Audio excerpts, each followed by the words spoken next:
Une navette rouge qui se déplace sans bruit, mais surtout sans chauffeur. Voilà peut-être à quoi ressemblera le véhicule que nous emprunterons dans quelques années pour faire nos courses ou aller au travail. La communauté d'agglomération de Rambouillet présentait son projet Tornado au public ce week-end.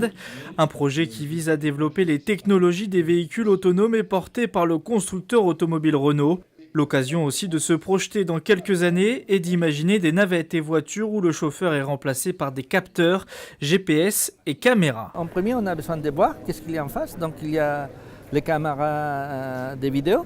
De ces caméras de vidéo, il faut qu'ils disent à l'ordinateur qu'est-ce qu'il y a. C'est un piéton, c'est un véhicule, c'est un vélo, donc il fait la classification. Non, mais aussi, il faut que ces caméras, ces capteurs, ils me disent à quelle distance est un autre véhicule par rapport à mon véhicule. Donc, je mesure la distance. Les véhicules autonomes sont désormais testés pour 3 ans sur le territoire de Rambouillet.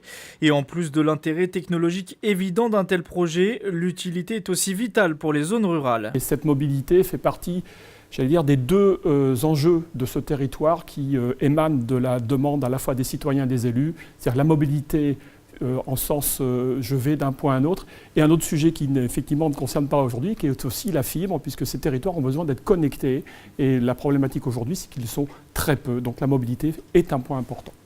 Les premiers véhicules sans chauffeur devraient rouler dans des conditions réelles en 2020 dans le sud Yvelines, une fois les technologies au point et le risque d'accident presque nul.